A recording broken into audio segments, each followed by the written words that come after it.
ethical AI for an inclusive and productive classroom. Justin, we've done a lot of work on how this can infuse in the educational system. And you just did a training today specifically on it. So I want to hit some of the highlights because this is something we've looked at. How does AI add to people and add to their education? Because we're not going to stop it.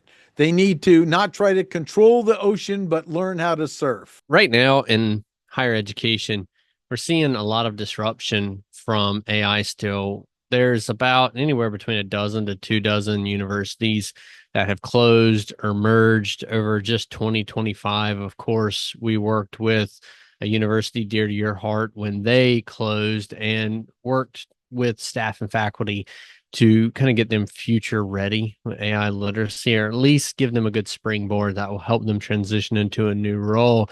And that's what we were focusing on today, was how can you ethically implement AI in the classroom to stay safe, to be inclusive, and to be productive. And one of the tools we looked at was NotebookLM, which you know the utility in NotebookLM, but a lot of people don't look at it as effective as it is to, we could say, a neurotypical individual. For someone who's neurodivergent, such as ADHD, dyslexia, or other neurodivergent learning styles like that, being able I to resemble that statement. and yeah, I have close family who falls into that category. And myself, even though you would consider me neurotypical, I love to listen. As you know, I throw it on double time and I'll listen to it as I work. And so for a variety of learners, you have the visual, you have FAQs, you have study guides that are condensed, you have the interactive mind maps that somebody can condense a lot of information down to and then pick and choose where they want to go. It ties back to a source for anybody who loves to listen. Maybe they like to listen and learn in the car on a long trip. Being able to have the podcast or an audio overview of specific content that they can look at for a student. Some students we heard today at the professional development I spoke at drive 45 minutes to an hour sometimes just to get to class. And so that instructor who brought that up understood that and really liked the idea of Notebook LM, because she said she can take her lesson, build it into a podcast format, and that student would have the ability to then listen to it either on the way to class or from class and have a much better understanding of the material, being able to pick from whichever function they want, having this almost charcuterie board of options. It just helps meet the needs of any type of learning style.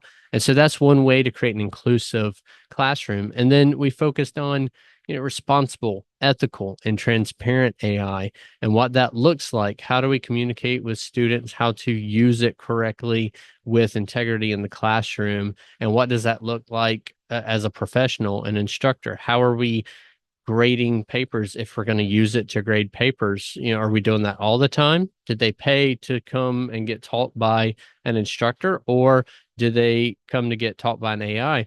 And some of the good discussion that came from that is a lot of educators view AI, or used to view AI, as akin to plagiarism, which really we've talked about that in other instances where it's a transformative tool.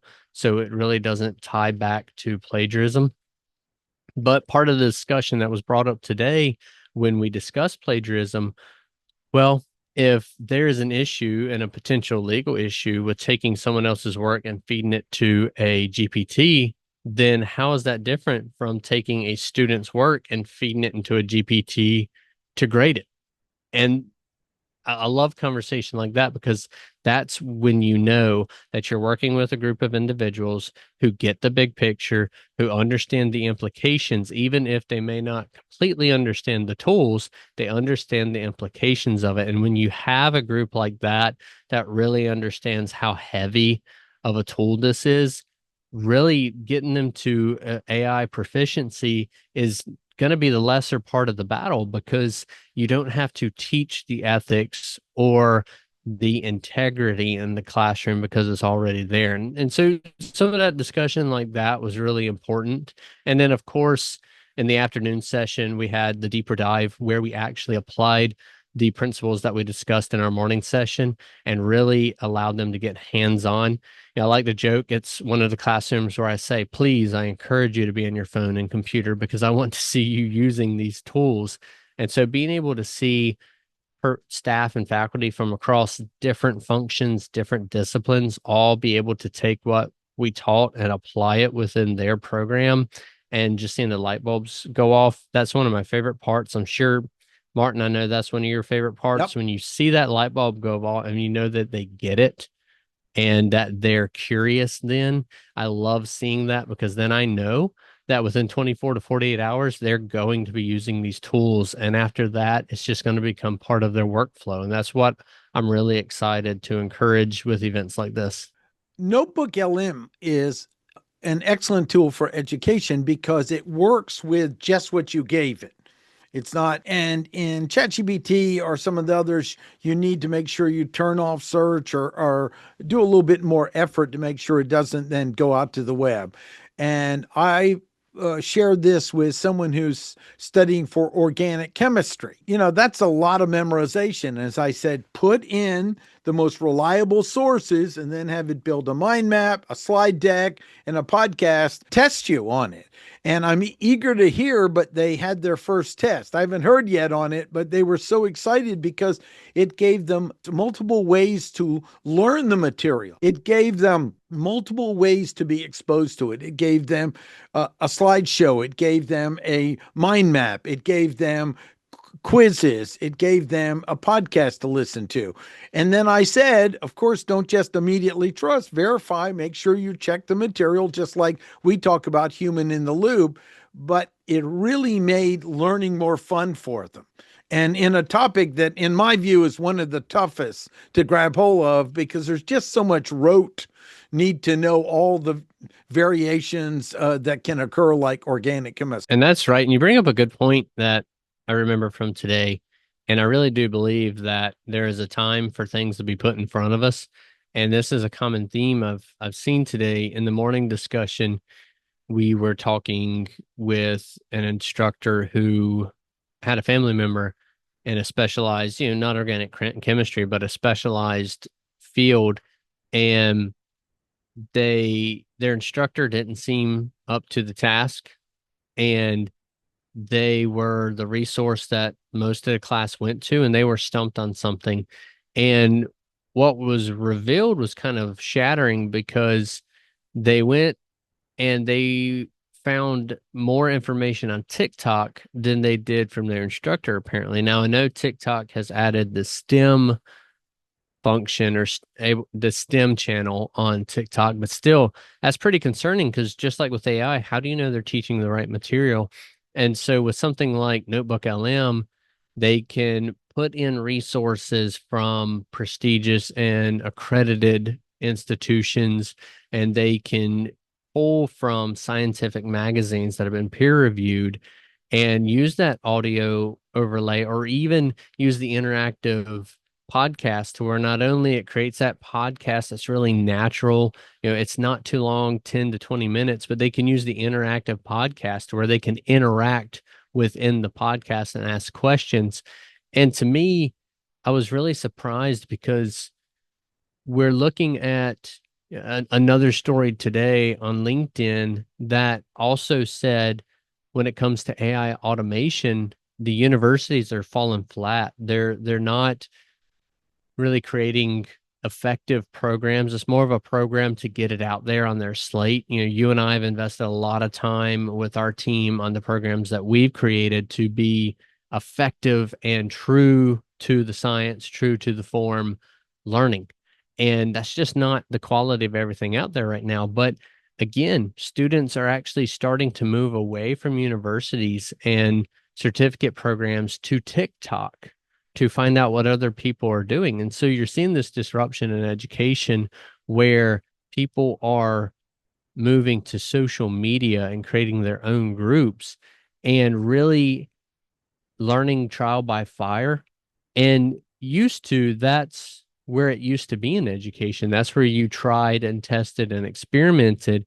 And I don't know exactly when education got away from that in a large part, but it just doesn't seem to be that experimental and scientific method in it anymore to a large degree. And so that something is wrong when emerging technology is being taught on social media platforms to a greater degree and with greater effect than it is in higher education. And that was a theme today that seemed to re-emerge.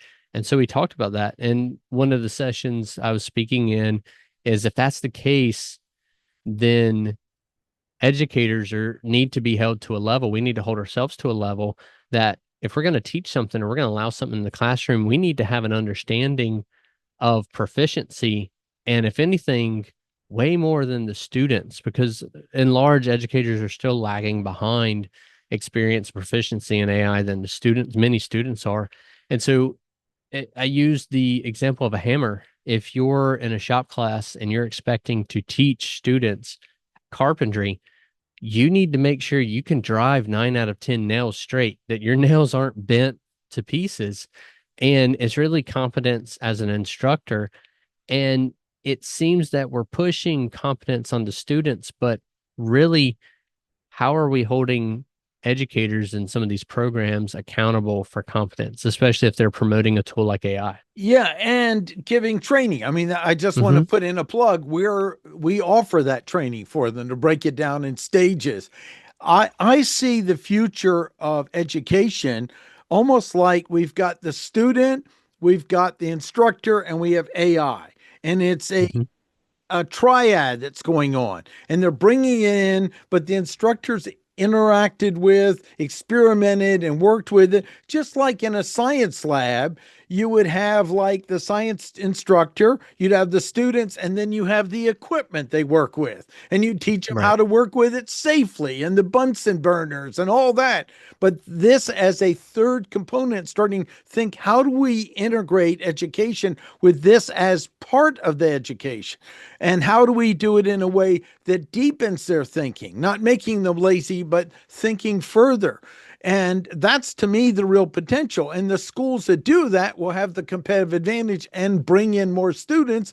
And the schools that keep waiting and seeing will lose out. That's why I have to say the plug for the community colleges, they have the chance to adapt faster than often larger universities do. And that's why it's exciting us working with them, because they really can. You can create, like we have our 16-week program that Hmm. could plug in, and it's could give them a certificate in and be adaptable, because it's going to change throughout the course. You build something that takes a year to build and you put it out there and it's going to take you 2 years to do it. I'm sorry, it's completely outdated before you even launch the program, much less being possibly worthless by the end of the program. Absolutely. And that was one of the questions I received today throughout many of the sessions was, well, as not only a professor or trainer, but as an admin, I'm a director over industry programs at our community college, is how do you create programs that are relevant by the time they finish? And again, it takes that initiative. It takes finding out where the innovation's taking place, what companies are a part of it, and really doing your own research, because the goal now, whereas used to it was, are we teaching to the relevant or correct industry credential? Now it's, is the industry credential going to be relevant in 16 weeks by the end of the semester? And if not, how do we try to aim for something, a moving target, really? It used to be, 2, 3 years ago, Martin, you heard it as much as I did. It's in 5 years, we don't even know what jobs are going to exist. Now it's within a year or two. 2030 is a big year. 2027 is a big year when you talk about AI, because a lot of people are projecting that we're going to see major disruption by 2027. And one of the speakers today talked about how millions of jobs across the globe are going to be made irrelevant soon, but twice that is going to be created. And so, really, in the middle, we have jobs that will be affected, but it's not like they're going to disappear. And so, that is good news. It's scary news, but for millions of people, their job's going to disappear or it's going to change so fundamentally that they're going to be outskilled. They're going to have to reskill or upskill. But the opportunity that twice that is going to be created is amazing. And as educators, it's how do we collaborate with industry? How do we collaborate with ChatGPT for education, Anthropic for universities, for these companies that are developing emergent technology? How do we get involved and learn how to read the landscape so that way we're creating these programs that by the time students complete them, they're uniquely positioned to step into these emergent roles, not hearing the news like in 2024 where prestigious universities were graduating students that used to have a job in hand, but instead we're having to put together part-time jobs just to make it. That's just an example of it.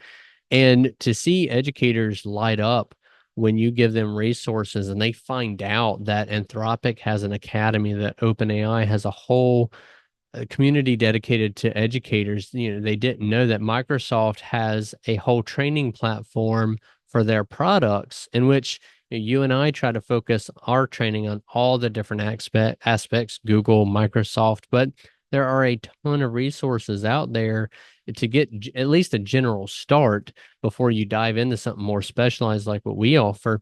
But you know, a topic that you've heard me talk about in the past that really got a lot of reaction today in talking about this with the emerging technologies is I still believe if YouTube got accredited tomorrow, I don't know how higher education would be able to keep up.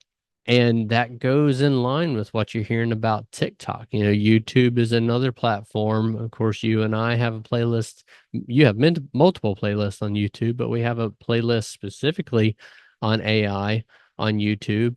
And so, really, it's trying to understand where we are and understand where we're going. It's hard to keep up with that, but I think really like you and I teach, it's not just Chat GPT.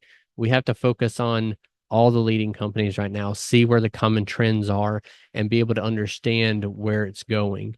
And you and I are going to continue, obviously, training that and doing that, providing that for people who attend our events. But I'm really hopeful for education in North Carolina specifically, and driving us to be incredibly competitive and profitable across the nation.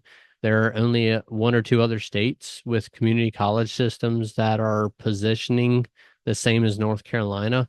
And I'm just really excited to be part of it. I think we're going to be very competitive. And I think North Carolina, with what I'm seeing lately in community colleges, at least, I think we have a real shot at being a global competitor when it comes to an AI driven workforce and AI driven education system. But we really have to take it seriously and we really have to put the work in. And you and I have a clear commitment of North Carolina being the leader in the ethical and appropriate and profitable ways of using AI. So this is something that is one part of our personal mission.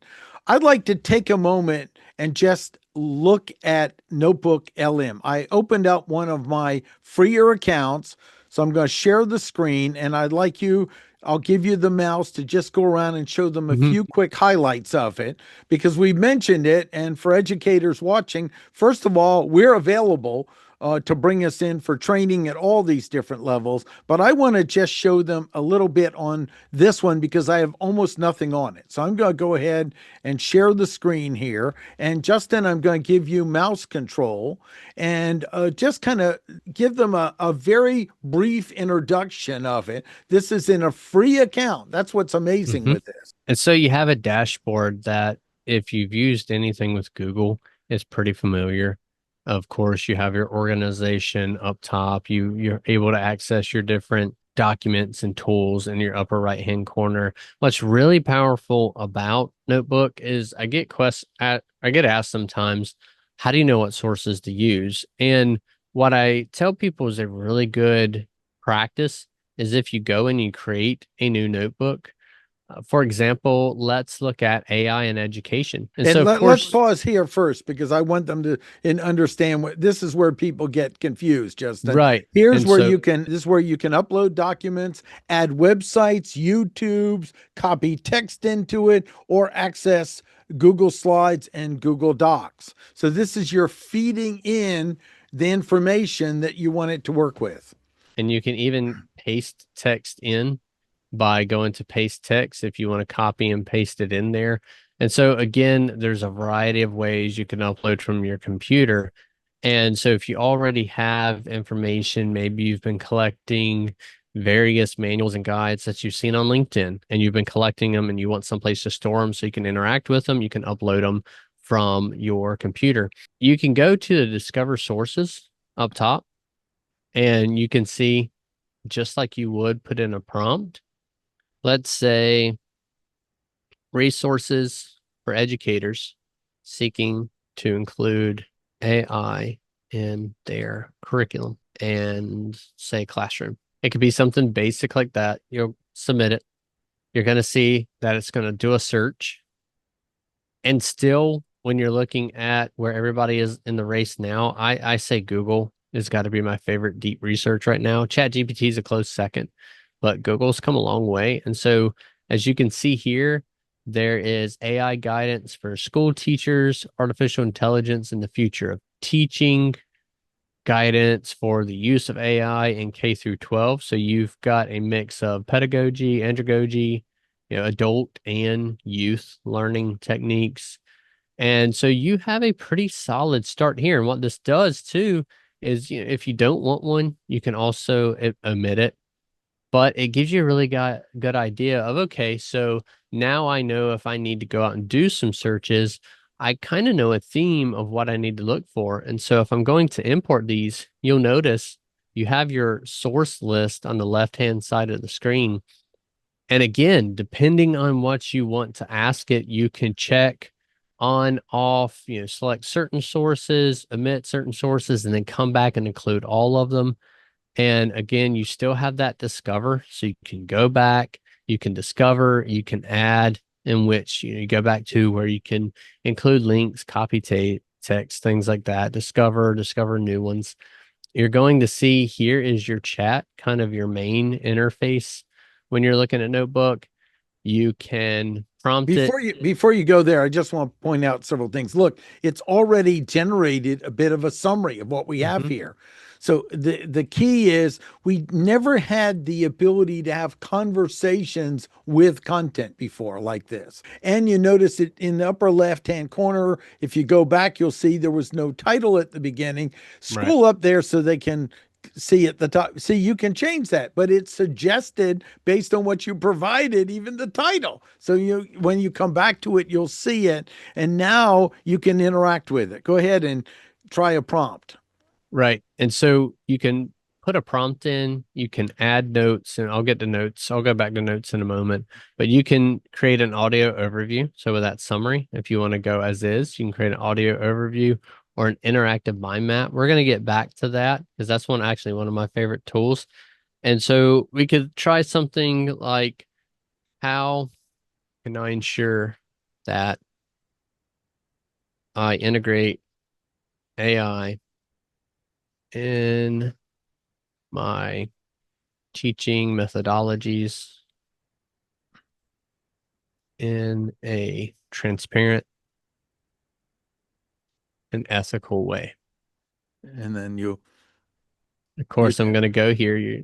You'll see the submit button. We're going to and, submit it. and even though you didn't quite get methodology spelled correctly, it will adjust. Do not be It will concerned. adjust.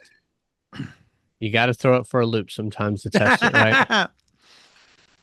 And so again, what it's doing is it's not searching everything. It's searching the sources we have here. And That's you're the going to key. see that. That's the key. It's a controlled environment we're working with. And so if you've used Microsoft Copilot, you notice it has the footnotes just like Copilot does. But what it does here is, instead of going to the web, that's the toolkit we read off when we first did the discovery. Let's see. That's going to show you where it pulled from that specific Mhm. source. And so if I wanted to select it's going to Look at that. pull that source and it's going to give some information about where in that source it pulled it from. And so then you can explore that source in a whole. If you notice it's relevant and it's popping up pretty often, then you're going to see that maybe I just need to go and read that. But again, as we scroll down, you're going to see it's much like what you expect from any prompt, have an output. But again, it's specific to the sources that you have provided. And so what you can do here, you can copy it and paste it into a document, or you can save it as a note for later. You're going to see it's popping up on our right-hand side, and we're going to get to do that. That allows you to pull from your sources, create outputs. Now, if you do not save it a note, you do not copy and paste it when you refresh it, it's going to disappear. We don't have like ChatGPT where you have a past discussions or past chats there. That's why it's important to save it. But I can come over here now in the studio. Mm-hmm. I can have it create a video overview, which is still in its infancy. It's essentially the podcast, and they're Mm-hmm. starting to integrate, kind of think Be Real that overlays over it Right. to add a more visual aspect. It's not, avatars speaking or anything yet, like you may think, but it may be, if you're talking about AI in the classroom, you might see word charts or be real of educators or somebody talking in a classroom setting. And it just adds that visual uh, act appeal to it. Of course, we have the audio too overview, which is the podcast and provides a more in-depth audio overview. We have, drafting a document, a study guide, an FAQ, and a timeline. And so this is important in educational space where, again, organic chemistry, if we had pulled all the different sources for organic chemistry specifically on one subset of it, because we knew we had a unit test or something coming up, then we could actually create a study guide on the topic for that specifically. That's going to help us become more knowledgeable about that subject. And then two, for anybody who this may be overwhelming to, there's a lot of text on the left side. There's a lot of text in the middle, and there's a lot to read and take in. I'm a little overwhelmed. You can actually have it create a mind map as well. And for individuals who like to see the connections between different concepts, it helps you to be able to zoom out, so to speak, to a 30,000 foot view or zoom in. You have the interactive mind maps. And this is so Incredible. powerful because, for example, AI in K through 12 education, let's look at the benefits. And so if I wanted to expand the benefits, I can see all the different benefits, the risks. I can export this, I can, download it, share it.